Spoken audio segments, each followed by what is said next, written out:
Back with Sherlock Holmes again. This is the final case, I think. Half Moon Walk.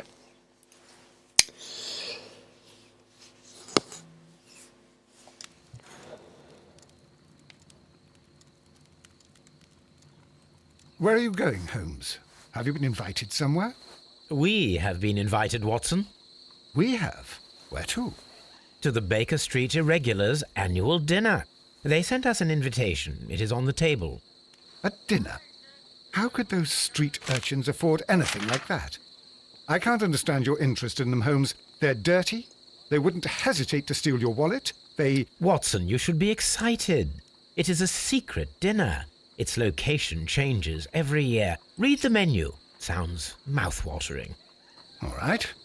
We, the secret police of Baker Street, invite you, Sherlock Holmes, and Dr. Watson to our annual dinner. Menu, entree, frozen rat head salad. Is this a joke? Not at all. Pray continue. Main course, sow's udder in Danny Nutcracker's way.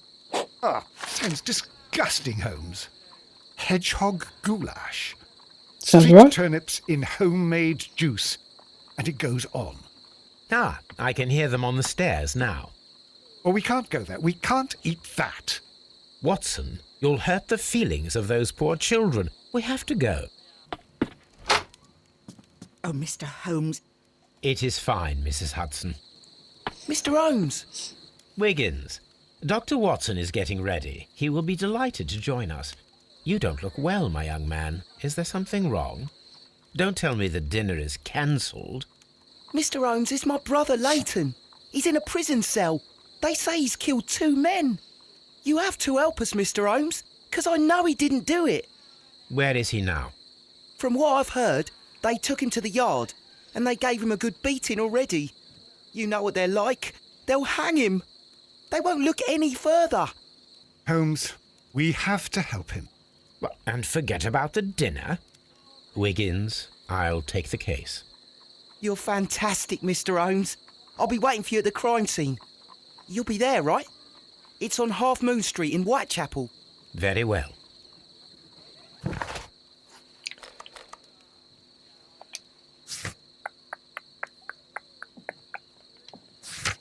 Go Scotland Yard first. A little interrogate.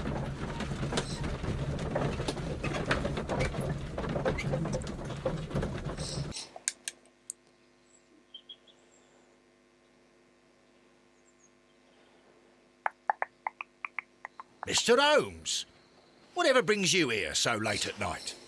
I'm interested in the case of young Leighton Chapman. He was arrested earlier this evening and accused of a double murder. I beg your pardon? That case is quite clear to the police. Or are there any new facts that we don't know about? Who knows, Inspector? Look, you are free to investigate, of course, Mr. Holmes. Chapman was arrested with a revolver in his possession, which you can find in the evidence room. The suspect himself is in custody. Did you find anything else on his person? A few personal belongings. Nothing particular, Mr. Holmes. Thank you, Lestrade.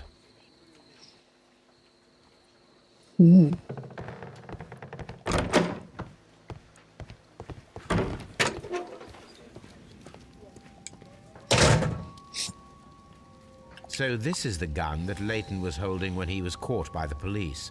It is a Webley revolver, a reliable weapon. It seems as though the shells were not removed from the cylinder.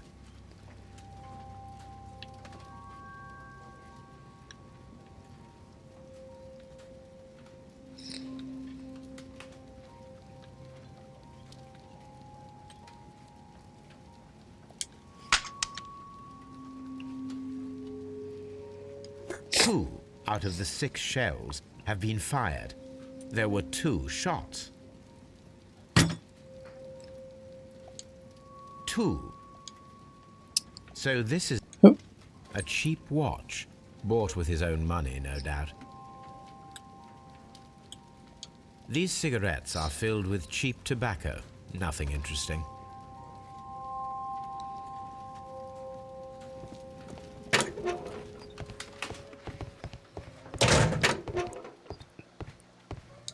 Please escort this suspect for interrogation. Could be Good questioning, evening, Mr. Chapman. not interrogation. Who are you? I've got nothing to say. It's all a mistake. Calm down, Leighton. I have come here to help you. To find out if you truly are innocent, as your younger brother Wiggins has told me. My brother? You know him? Then that means you're... Sherlock Holmes. Oh, blimey. All right, Mr. Holmes. I'll tell you everything. Wonder if the scar's going to be one. Ah.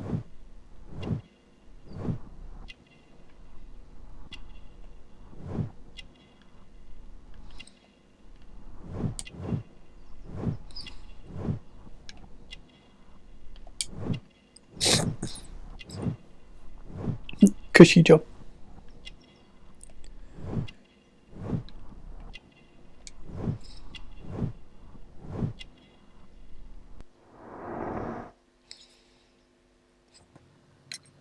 Good. Tell me your account of what happened. I left my work and I hurried up to see the fireworks in Whitechapel.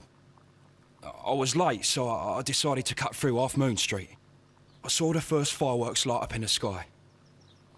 I bumped into a constable on a corner before entering Half Moon.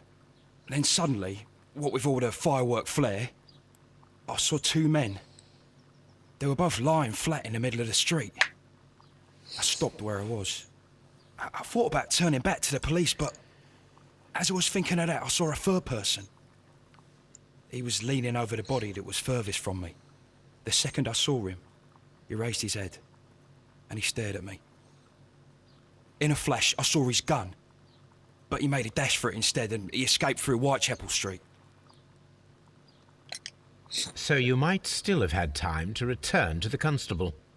I panicked. I didn't know what to do. Anyway, I approached the bodies just to see if they were still alive.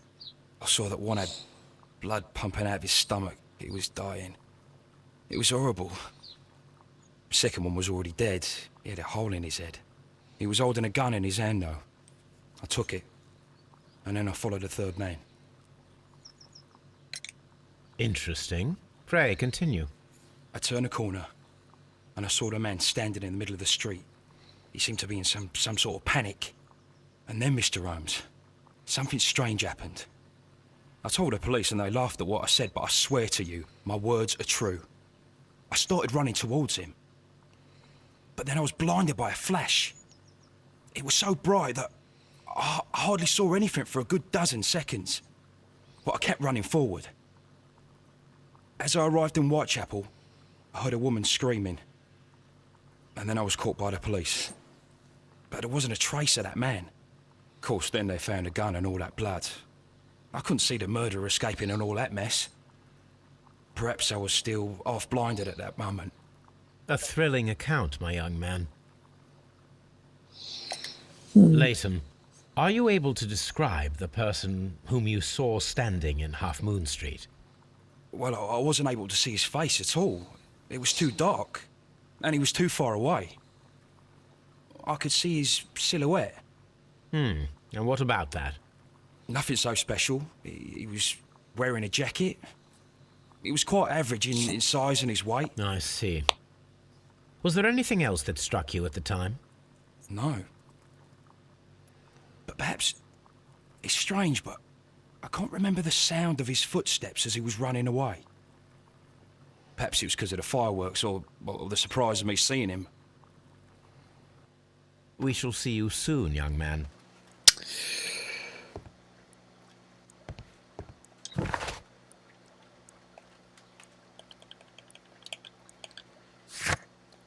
Go to the crime scene then. Interesting.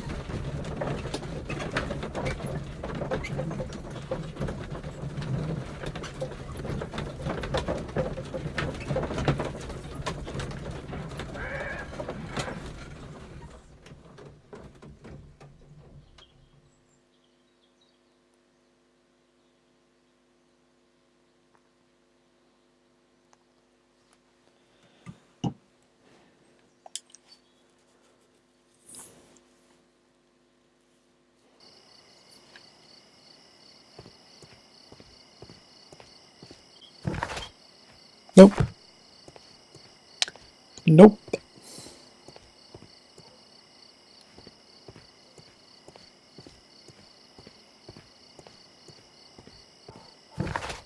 Nope. Guess it's this way.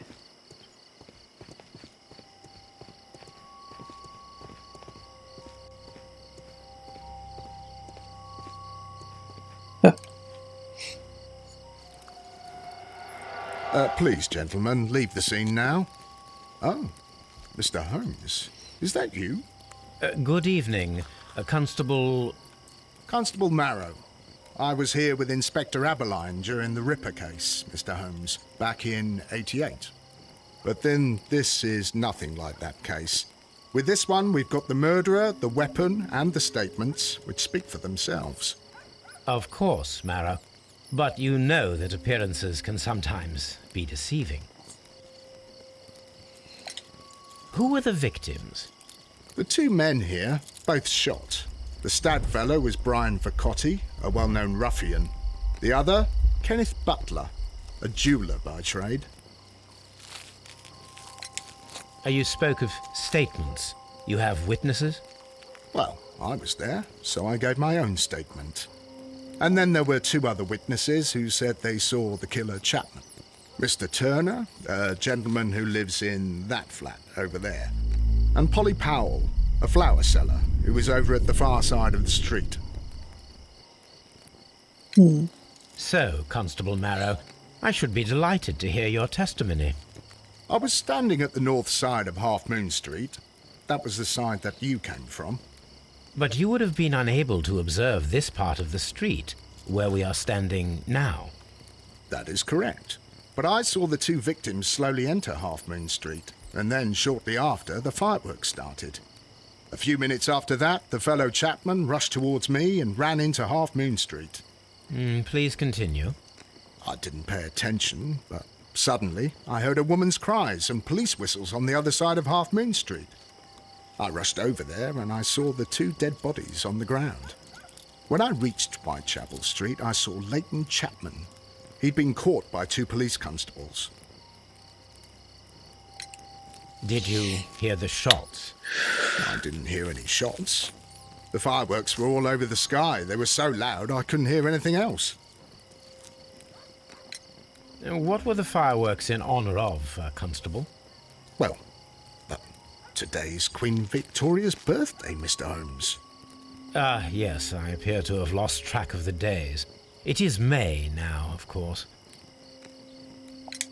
Constable Marrow, what else caught your attention while you were running through Half Moon Street?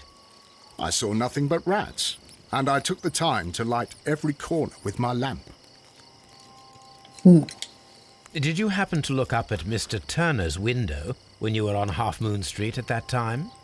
Yes, I saw that the window was open, but no one was there. It was dark in the room. Constable, your statements have been of great value to me.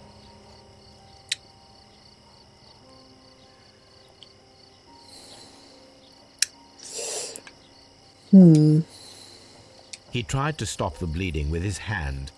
Death was not instant. The bullet penetrated his stomach, a dreadful wound.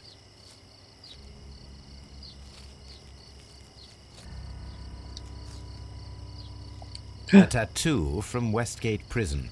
Vercotti must have done some time there. Brian Vercotti and Leighton Chapman both have identical Westgate Prison tattoos. They were most likely acquainted.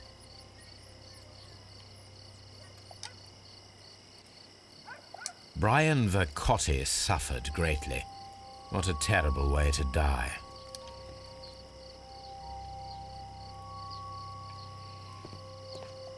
Imagine if a jeweller went to the prison as well.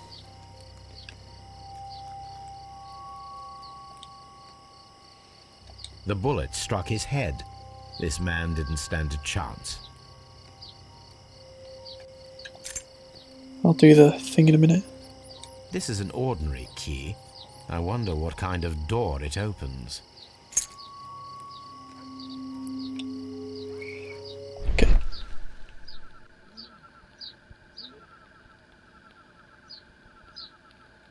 A piece of wood that has stuck between the cobblestones.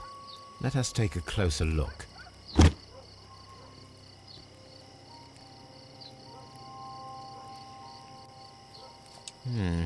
This shard of wood is quite new. Could be a cane.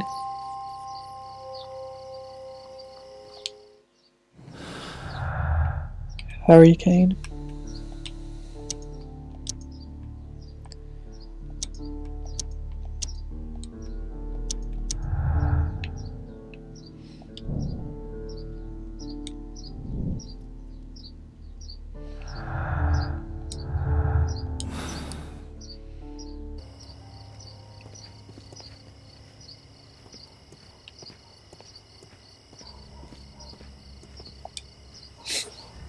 Good evening, Mr. Turner.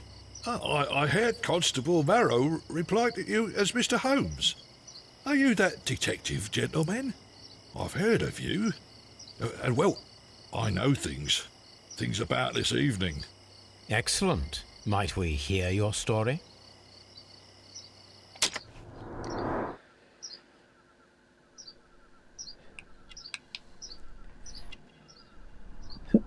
If you have a tattoo, you become my prime suspect.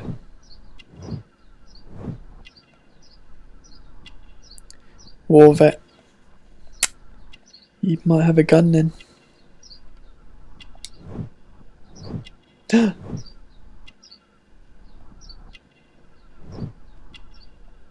Oh, the fact that you need a cane.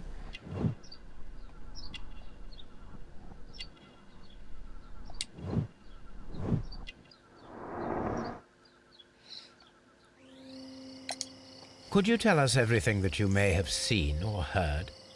I was already in bed when the fireworks started. A few moments after, I clearly heard 2 gunshots from outside. Please continue. I quickly got up and I grabbed the lamp from my nightstand and I rushed towards the window. I looked down and I saw 2 bodies. And there was a man with a gun who was standing nearby. Where exactly? Well, near this body. Did he notice you? I don't think so.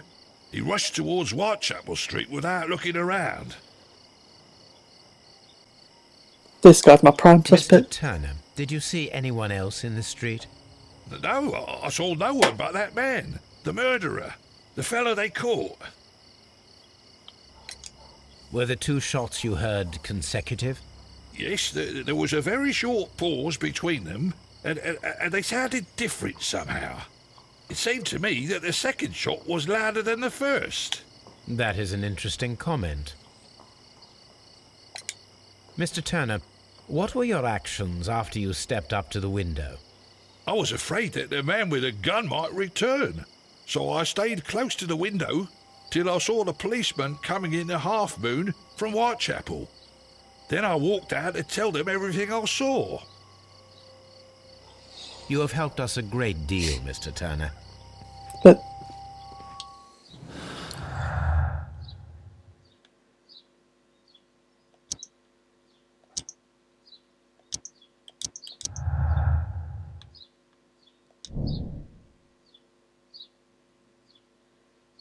yeah.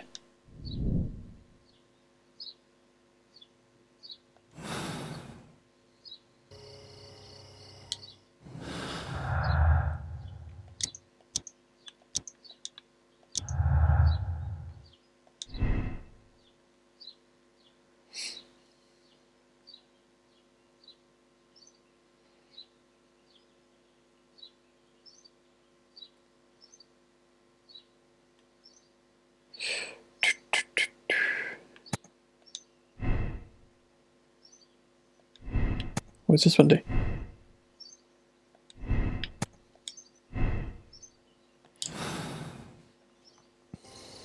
Mr. Holmes, did you see my brother at Scotland Yard?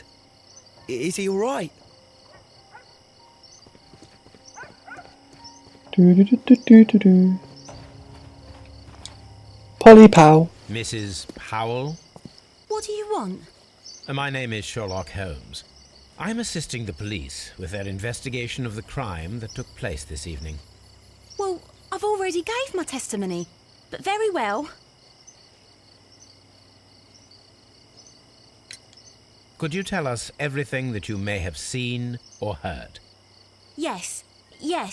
I was selling my flowers as usual, and then the fireworks began, in honour of Queen Victoria. I enjoyed those. But then, all of a sudden, a young lad ran out of Half Moon Street and stopped just by me. He had a gun in his hand. He was like a ghost, and all covered in blood. It was dark, but I could see him, because of the flashes from the fireworks. And then? I screamed as loud as I could. I knew that a policeman should be on duty in the vicinity. He had no time to escape. 2 constables got him. Then another constable came out from the very same street, and I heard him talking of a horrible murder. Mrs. Powell, did you hear the gunshots? I'm not sure. You know, what with the fireworks? Did you see anyone else leaving Half Moon Street, prior to or at the time of the crime? No, sir, I did not. Even with all the fireworks, I was very attentive, as I'm always on the lookout for customers. My thanks to you, Mrs. Powell.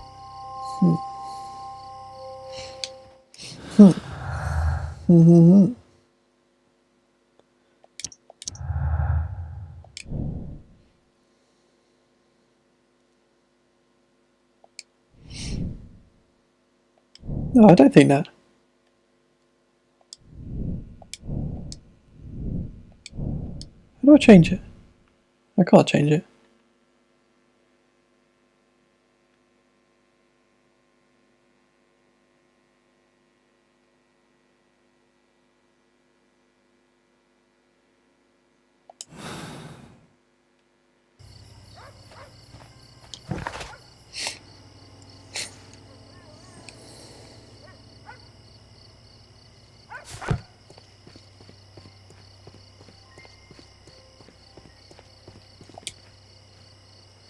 Speak to Mr. Turner. Mr. Turner, you have stated that you remained close by your window after the crime, is that correct? Oh, yes, Mr. Holmes. I stayed at my window until the policeman arrived to examine the dead bodies. That is very interesting, Mr. Turner. Constable Marrow stated that he did not see anyone at the window when he was running through Half Moon Street. Well, I think Constable Marrow and me, we might have been distracted by the whistles and shouts coming from Whitechapel. We could have missed each other somehow. You understand what I mean? It was a bit of a stressful moment, to tell you the truth, sir. Allow me to form my own theories, Mr. Turner. Would you mind showing me the view that you had from your window? Not at all, Mr. Holmes.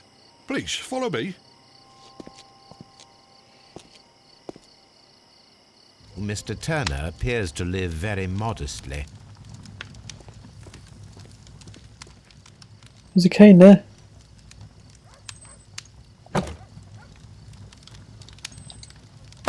A perfect match. So, Mr. Turner broke his stick when it became stuck between the cobblestones. He I mean, that doesn't did not actually prove mention that anything. He was so near to the victims. You could have done that earlier. The books on this shelf are in a mess. It looks as though Mr. Turner was trying to find something in a hurry here a short while ago.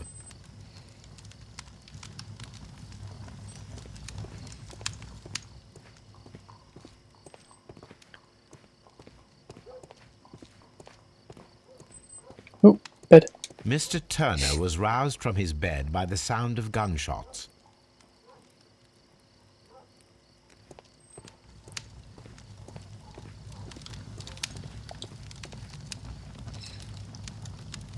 This fire is dying out. It was last tended to over an hour ago.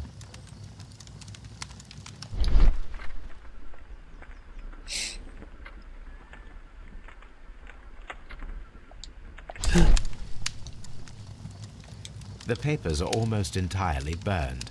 I am unable to see what's written here. What are you hiding? These words are illegible.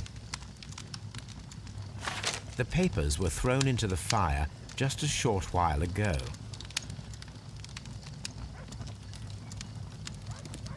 You're my prime suspect. This kitchen knife is quite sharp.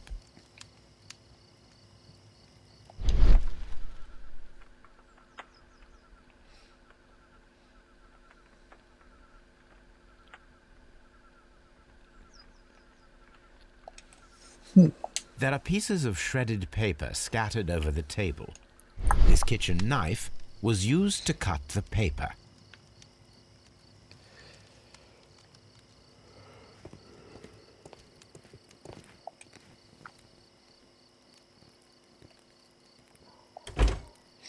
So, that's the view Mr. Turner had when he opened the window.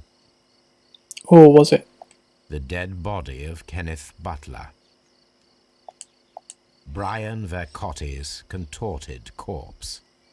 Mr. Turner had a perfect view of the crime scene. He saw the bodies clearly, and Leighton Chapman standing over them. Did he though? Anything else you would like to know, Mr. Holmes? Oh, there's a lot.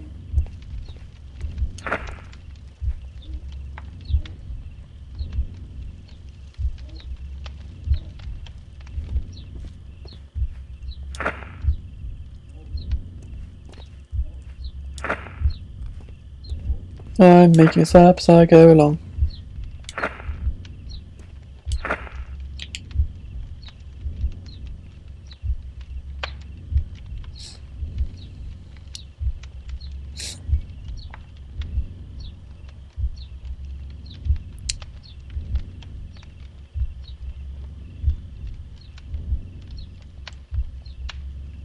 Let's fast forward.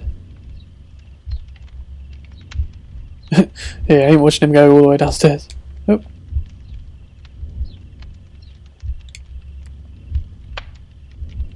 Came back upstairs. Put his cane over there. Cut something up. Went to the fire. Bang. So Mr. Turner used a book to hide an object that he found on Kenneth Butler's body. The question is, what did he find?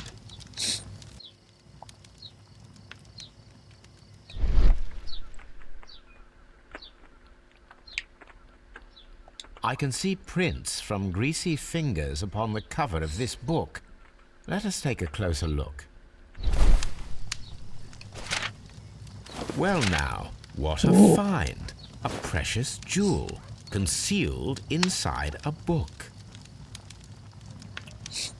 A bracelet with a unique ram's head design, a distinctive feature of ancient Grecian artifacts, probably of the Hellenistic era. Ooh. Ooh.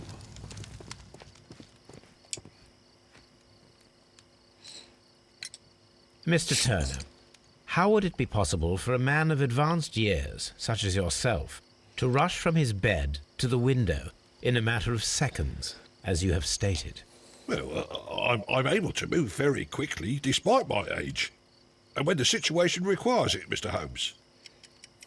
Ooh. I highly doubt that, Mr. Turner. I observe that you suffer a severe limp due to your injured right leg. It would have taken at least 10 seconds for you to approach the window. That means you could have easily missed something or someone in Half Moon Street during that time. You're right, Mr. Holmes. I could have missed something. But it did seem to me that everything happened so quickly. Time can pull tricks on you.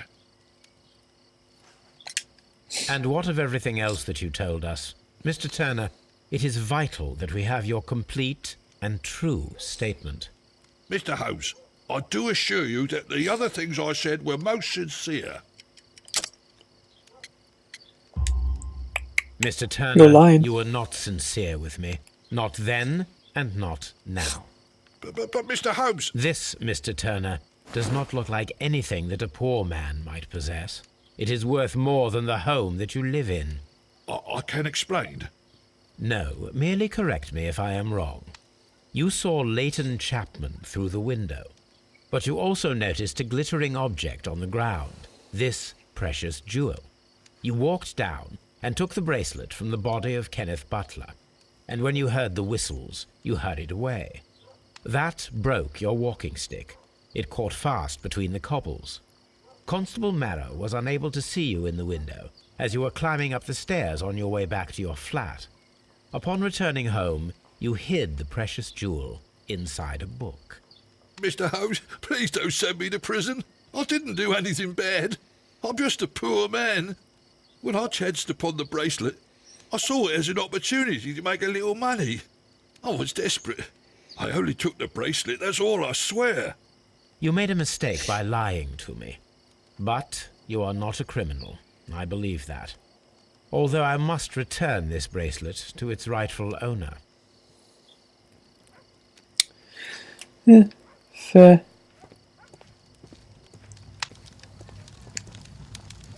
What do I need to do now? Oh. Reenactment.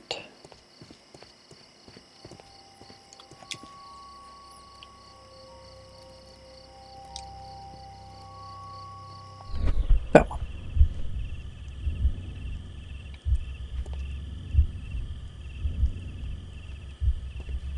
Gunman.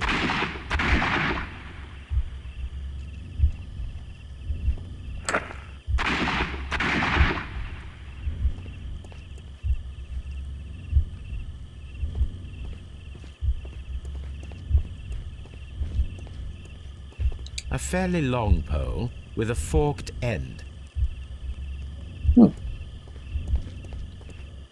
I am unable to see any higher. I need to find something to lift my lamp. Already found it. This should be useful.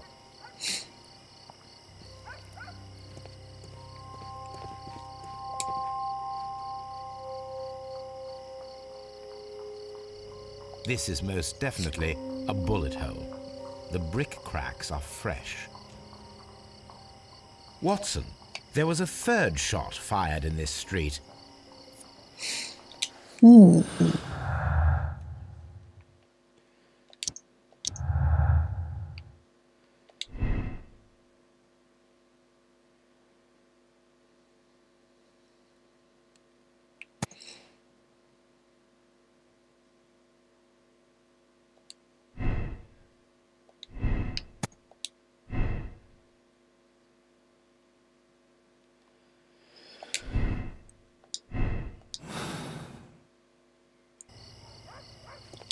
there's another link.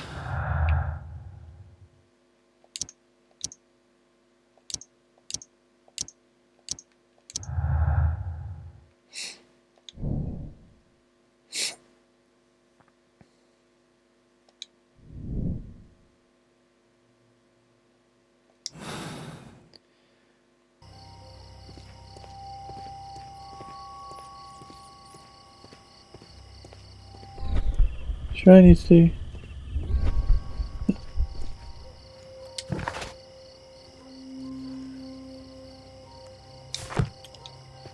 Constable Marrow. Constable Marrow, I would value your assistance in this investigation. It would be my pleasure, Mr. Holmes. I would like to make sure that there are no places in Half Moon Street where a man could hide while you were running through it with your lamp. All right, Mr. Holmes, what should I do? Take your lamp and start walking, just as you did before, and try to find me. Understood. Game of hide and seek. Love it.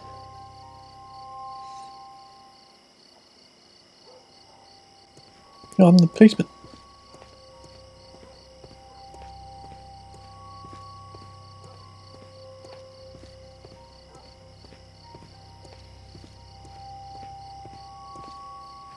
I can see you very well, Mr. Holmes. All right, Constable. Let's try again. I'll find another place to hide.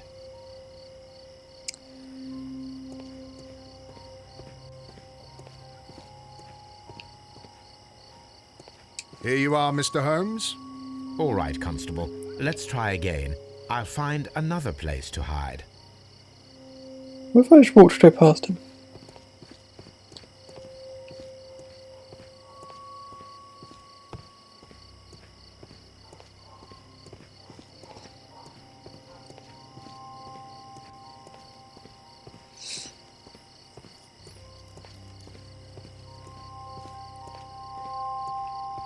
just hiding in a barrel. Mr. Holmes, it wasn't difficult to find you at all. It is obvious now. No one could escape Constable Marrow's lamp while hiding in the street.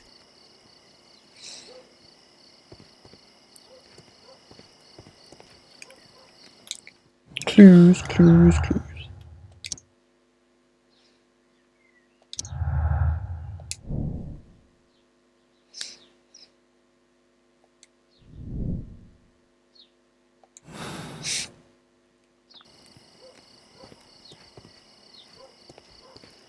Well, where the hell's that gonna be?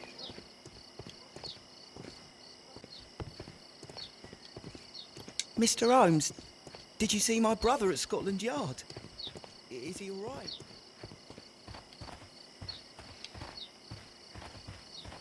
How far can I go this way? Okay. And that's that question answered. Oh, This mirror is turned towards Half Moon Street. I suppose that I shall have to move my stool now.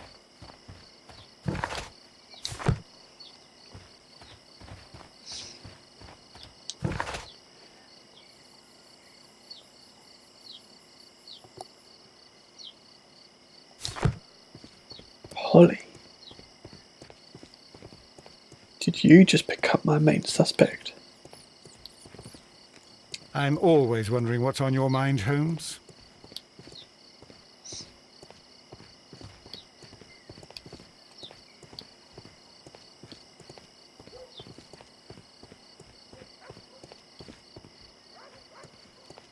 Where the hell am I going to find a flare gun? Back to Baker Street for the archives.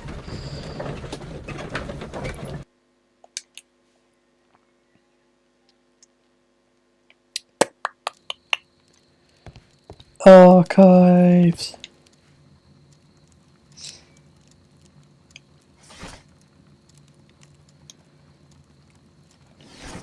Oh no, no newspapers.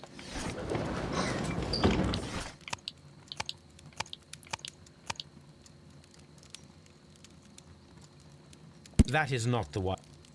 That is not the one I need. That is not the one I need. That is not the one I need. Huh. That is not. 3 steps to fire.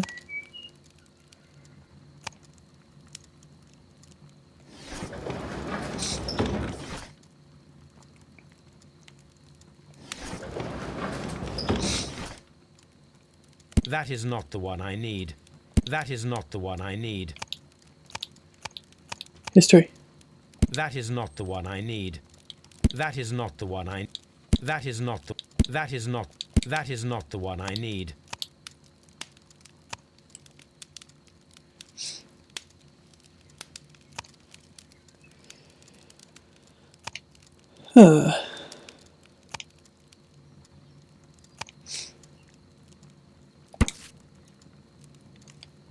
Here it is.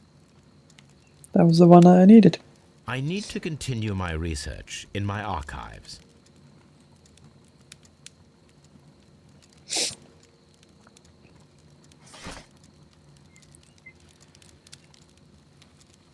$18.85.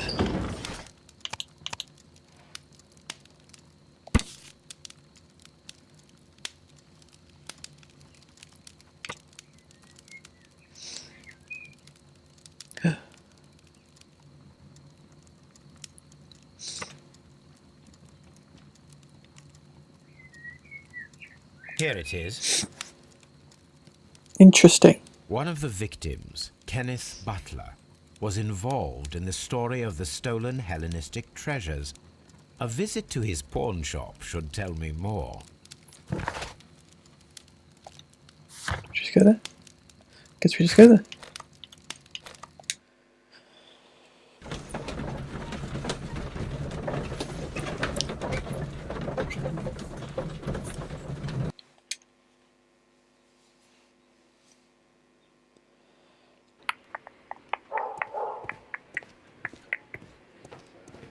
Small jump?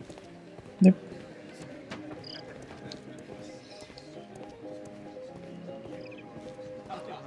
Oh, it's fun in there.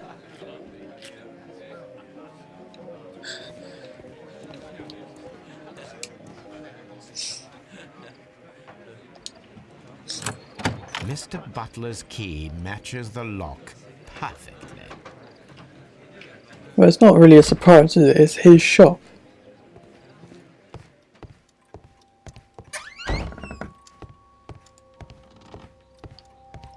If anything, it would be a surprise if it didn't match. These tools are exactly what I need to climb the wall.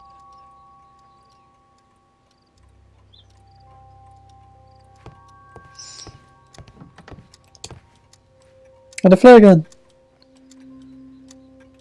This is exactly what we need in order to imitate the flash of the fireworks. She's sure they had both things. Very convenient.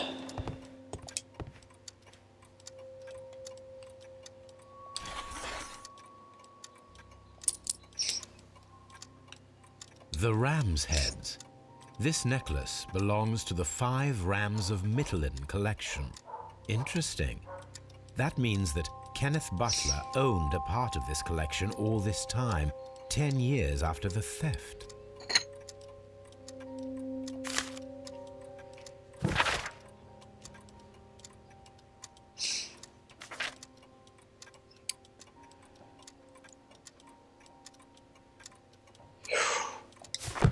So that's why they were there. It looks as though Mr. Butler kept a careful record of his operations.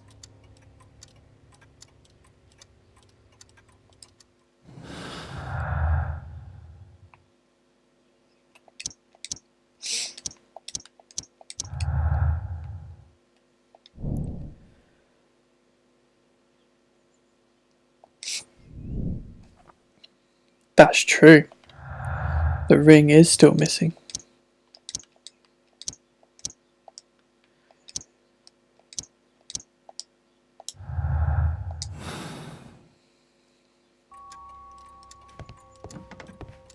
Is this place done?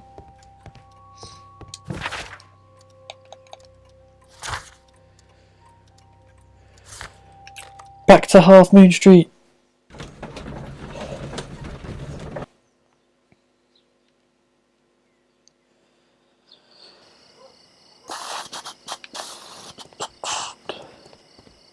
Talk to Constable Marrow. Oh.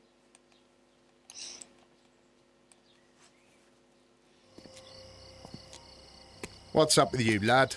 What are you waiting for? I'm waiting for my brother to be released. Your brother? The one that you caught, beat up and imprisoned. Ah, the murderer. He ain't killed no one, copper. Watch your mouth, lad, else you'll be joining that worthless brother of yours.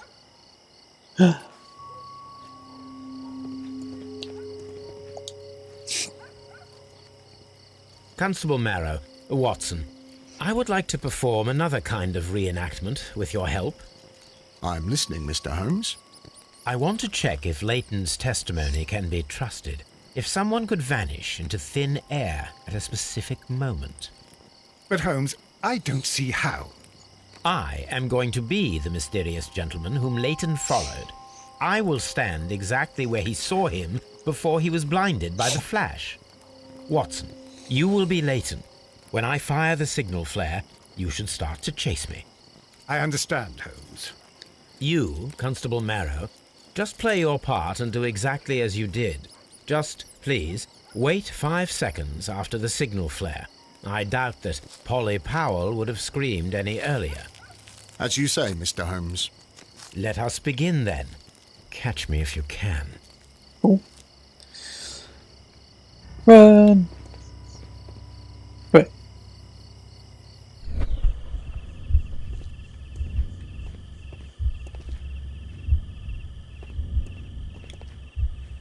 Can I climb the wall? This wall is cast in shadow. It would be difficult to see anyone scaling it.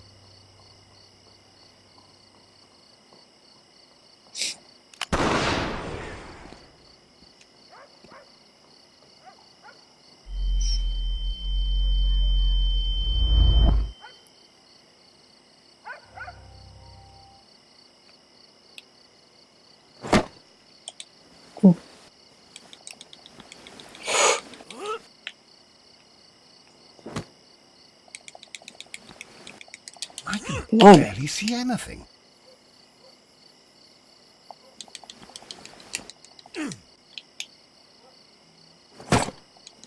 Holmes?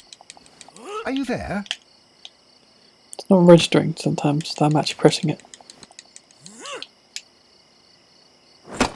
I should try climbing faster. Alright.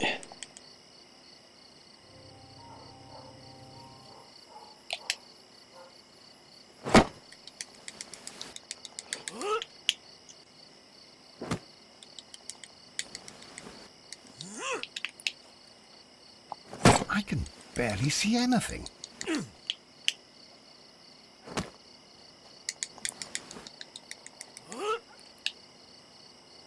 Holmes? Are you there? If it says I need to go faster. Where is he? Huh. My God, a man can't just disappear like that. Holmes? Holmes? Where are you? I cannot see you, Mr. Holmes. Dr. Watson, it seems that Mr. Holmes has disappeared. Don't worry, gentlemen, I am up here, above your heads. How on earth did you get up there, Holmes? I am using crampons and a climbing axe, although the person we are looking for did not leave any traces of such tools. Constable, is there any way to get to the top of this building? Yes, Mr. Holmes, I can show you. The door to the building can be found from Whitechapel Street. Gentlemen, I am on my way down.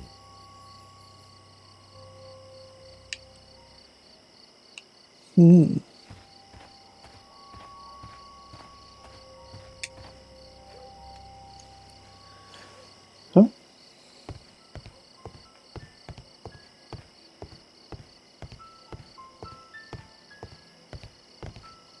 These shards of glass are from the window above.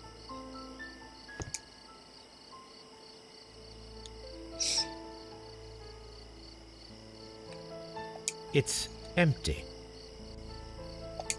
Someone broke through the window to get inside the attic, but in his haste he ripped his jacket.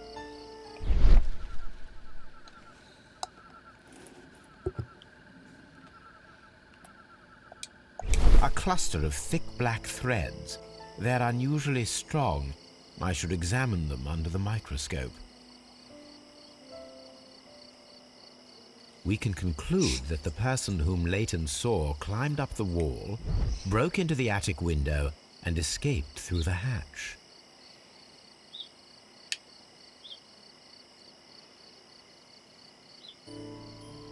So it's definitely not Leighton now.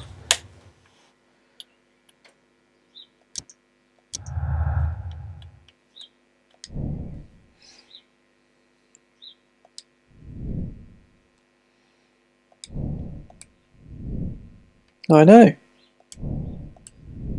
That's right. This is wrong. I don't want it like that.